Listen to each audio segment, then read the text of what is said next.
Obras maravillas con tu gracia. 33 días de oración por los padres. Un retiro personal para ayudar a padres y madres a ser mejores padres para sus hijos. Hoy nos acompaña una vez más nuestro querido Juan Ortiz.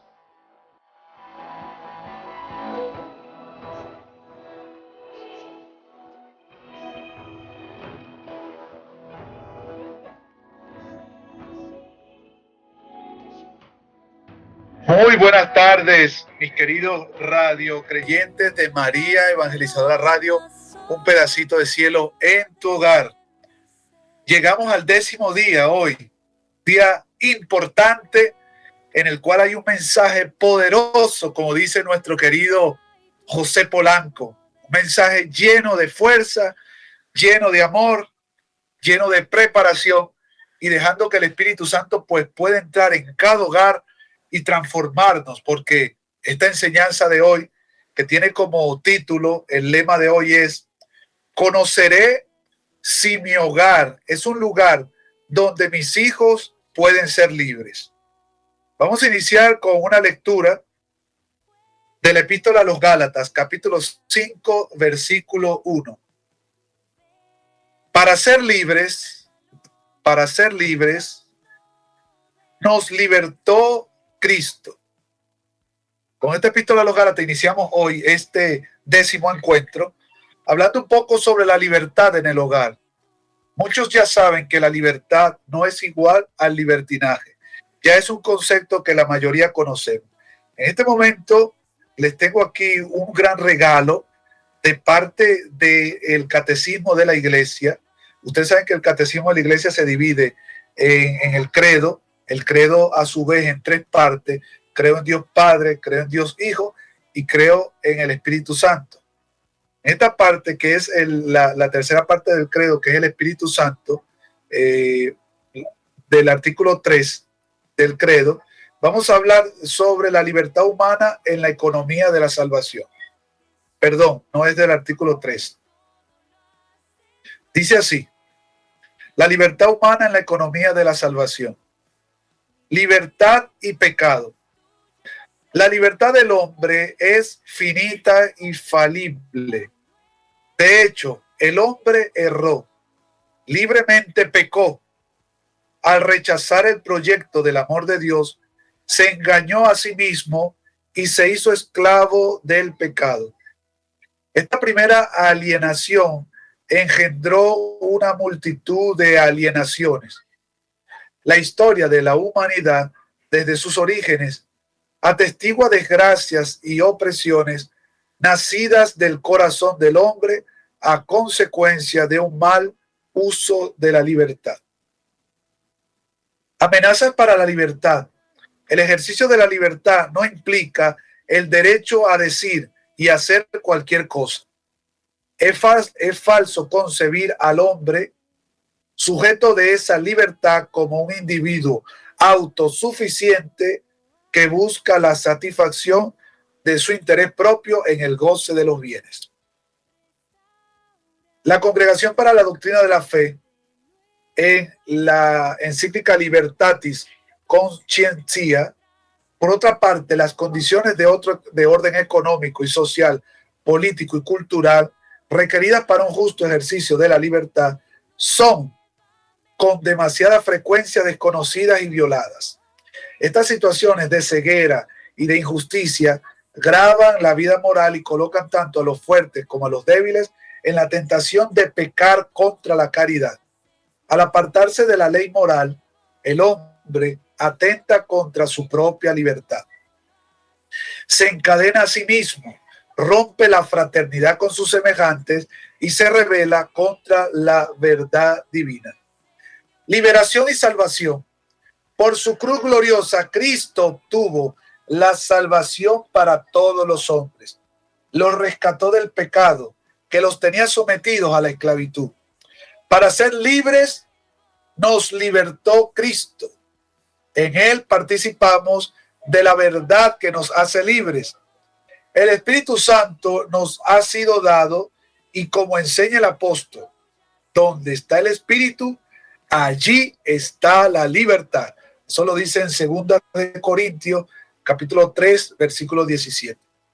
Ya desde ahora nos gloriamos de la libertad de los hijos de Dios. ¿Qué quiere decir esta libertad de los hijos de Dios que le dice la epístola de Romanos 8:21?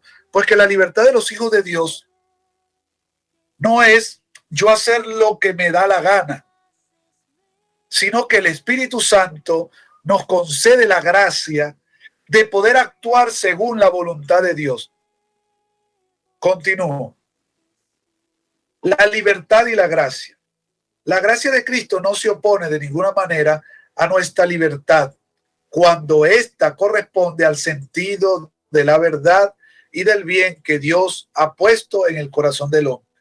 Al contrario, como la atestigua la experiencia cristiana, especialmente en la oración, a medida que somos más dóciles a los impulsos de la gracia, se acrecientan nuestra íntima verdad y nuestra seguridad en las pruebas, como también ante las presiones y coacciones del mundo exterior.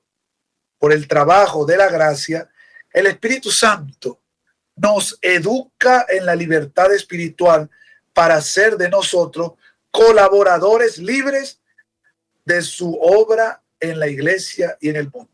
Bueno, ahora voy también a leerles un pequeño resumen que he hecho sobre una carta del Papa Juan Pablo II en el año 1988 para la celebración de la 21ª Jornada Mundial de la Paz. Dice así, un poquito el resumen. Dice: dignidad y libertad de la persona humana. La paz no es solamente ausencia de contrastes y de guerras, sino que es fruto del orden implantado en la sociedad humana por su divino fundador.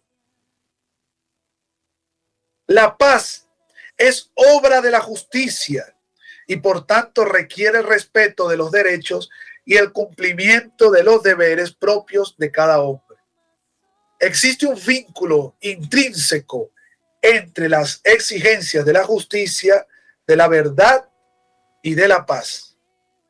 Según este orden querido por el Creador, la sociedad está llamada, oigan bien, a organizarse y a desarrollar su cometido al servicio del hombre y del bien común. Las líneas maestras de este orden son escrutables por la razón y reconocibles en la experiencia histórica.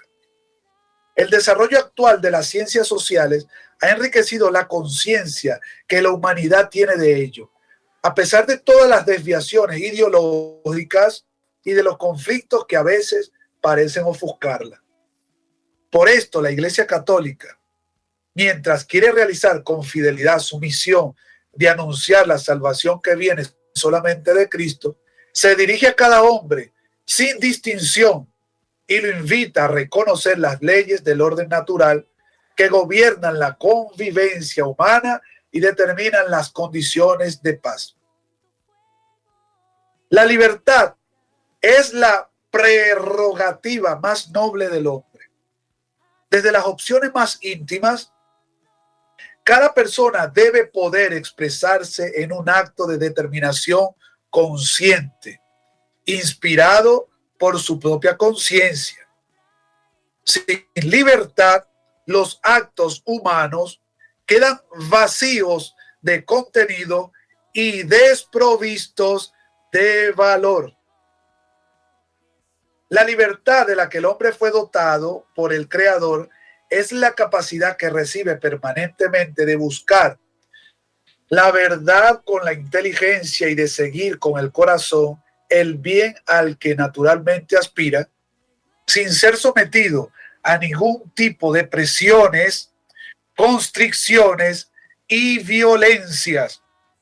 Pertenece a la dignidad de la persona poder corresponder al imperativo moral de la propia conciencia en la búsqueda de la verdad.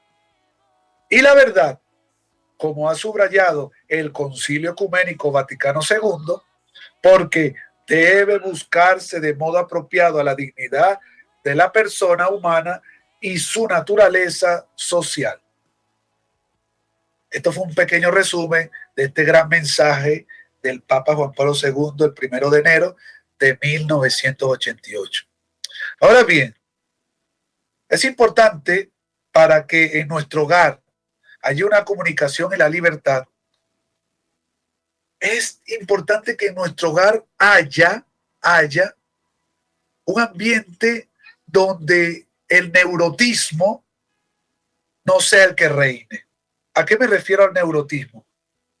Cuando nosotros, como padres, queremos que todo lo que se haga en nuestro hogar sea porque yo creo que es así, porque es así, y no me importa llevarme por delante a mi esposa, a mis hijos, a quien sea, sino que soy yo lo que diga y soy neurótico en todo y quiero tener el control de todo lo que se haga, de lo que camina. Hay hogares donde a veces uno entra y tú no puedes ni ensuciar el piso. No se puede caer ni una gotita de jugo de lo que estás comiendo en el piso porque inmediatamente o el hombre o la mujer de una vez empieza una pelea. No hay hogares perfectos donde sucede cualquier cosita y ya se hace un escándalo, se pelea, donde nadie se puede equivocar, donde si se parte un vaso, inmediatamente tú estás peleándole a tu mujer, a tus hijos, a cualquiera porque se rompió el vaso o porque fulano dejó una ropa tirada en tal sitio. Entonces, esos ambientes donde un hogar hay más neurotismo, es un hogar donde posiblemente no va a haber libertad. No libertinaje, sino libertad. ¿Por qué? Porque prácticamente es como una dictadura, prácticamente es un hogar donde lo que reina es tu razón, lo que tú crees, y todo el mundo como soldado tienen que hacer todo lo que usted diga. Hay muchos hogares donde es así, es así. Segundo punto, en las obsesiones. Hay hogares donde hay muchas obsesiones, donde papá y mamá tienen una obsesión, un proyecto con el hijo de que quiero que mi hijo sea ingeniero civil, quiero que mi hijo sea arquitecto, quiero que mi hijo sea tal, y se convierte en una obsesión. Lugares donde esto también existe, es posible que no se dé una buena comunicación y una buena libertad. Es importante que nosotros aprendamos a guiar a nuestros hijos. Incluso yo como profesor he visto en varios lugares que se hacen pruebas académicas al finalizar el bachillerato. En muchos lugares en el mundo se hacen pruebas académicas para que los alumnos puedan ver en qué área son buenos. Nosotros como padres estamos en el deber de enseñar, de ver en qué nuestros hijos pueden desarrollarse mejor. No le coaccionemos a nuestros hijos que ellos tienen que ser arquitectos porque yo no pude ser arquitecto. Ellos tienen que ser tal porque yo no lo pude ser. Es importante que en las obsesiones nosotros aprendamos a controlarlas. Y el tercer punto es la religiosidad. La religiosidad, anclada a la religión, es importante. En un hogar donde hay una religiosidad, un hogar donde hay religión, es un hogar bueno. Incluso hay muchos psicólogos que han hecho grandes descubrimientos que dicen que en una familia donde van a la iglesia, donde existe una espiritualidad religiosa católica, el hogar es muy diferente a un hogar donde no hay esa moral, donde no hay esa cultura. De manera que es importante que en nuestros hogares haya un ambiente de religión. Pero en este punto quiero hablarlo de la religiosidad. Cuando en nuestros hogares, papá o mamá, somos extremadamente religiosos, también podemos hacerle daño a nuestros hijos. ¿Qué quiere decir esto? de que haya un balance, no entre lo mundano y lo religioso, no, sino un balance en la religiosidad, en la religión, de que mi hijo sepa de que estamos en el mundo, pero que no pertenecemos a este mundo. Es decir, que nuestros hijos estén capacitados para enfrentar los problemas, las dificultades de este mundo, pero que sepan que ellos no son y no pertenecen a ese mundo, a lo que el hombre está realizando. De manera que es importante, hay hogares donde los padres obligan a los hijos y lo dice también San Pablo, no exasperéis a vuestros hijos. Hay hogares donde los padres quieren que los hijos sean demasiado religiosos y ahí actúa también el neurotismo religioso. Quiero que mi hijo haga un rosario y cuando usted hace el rosario es larguísimo, un rosario de 2 horas. Pues hay que aprender también a que en ese ambiente de religiosidad, pues en vez de hacer 1 hora de rosario, vamos a tratar de hacerlo un poco más corto para que nuestros hijos también estemos en ese momento orándole a Dios y también pues sea diferente. No tengamos miedo de enfrentar y de corregir a nuestros hijos. A veces decimos, no, es que mi hijo es pequeño, déjalo tranquilo. No, desde muy pequeño él puede aprender a rezar junto a ustedes. Desde muy pequeñito, no es que, ay, no, está muy pequeño, déjalo así. Venga, siéntelo. Se paró, pues déjelo que dé una vuelta. Se volvió a parar, no importa. Pero no los asfixiemos. Es decir, que ellos vean en nosotros primero el ejemplo, que es importante. Que ellos vean que papá y mamá les gusta rezar. Ellos se sientan ahí, nos invitan a rezar. Hay ocasiones que ellos van a estar, hay ocasiones que no, pero no los ofusquemos para que ellos en el porvenir, en el mañana, no vaya a ser que digan, no, yo no quiero porque qué fastidio. Mi mamá y mi papá nos ponían a rezar a las 12 de la noche. Me exigían mucho. Yo tenía que hacer esto. Yo tenía. Y al final hemos hecho que nuestros hijos aborrezcan la religión y no la amen. Así que, para concluir, pidámosle a Dios que nos regale el poder llevar a nuestros hijos con fe, con paciencia, con amor, no imponiendo nuestras culturas, porque a veces que mamá fue así, es que mi mamá me dijo, es que yo cuando estaba pequeño era así. No, vamos a dejar que el Espíritu Santo sea el que nos ayude a guiar a nuestros hijos por el camino del bien. Propósito del día. Tratemos de pedir perdón en privado a cada miembro de mi familia por las veces que le he quitado su libertad para imponer mi forma de pensar. Oración. Señor Jesús, dame un corazón libre, que no sea esclavo de todas las trampas del mundo, que no sea esclavo de la comodidad, del engaño, que no sea esclavo de la buena vida y que no sea esclavo de los vicios, que no sea esclavo de una falsa libertad para hacer lo que me gusta en cada momento. Te pedimos, Señor Jesús, que nos regales un espíritu dócil a tus enseñanzas. Por Jesucristo nuestro Señor. Amén. En el nombre del Padre, y del Hijo, y del Espíritu Santo. Amén. Les invitamos a continuar mañana con el 11º día de este gran retiro de oración por los padres. Obras maravillas con tu gracia.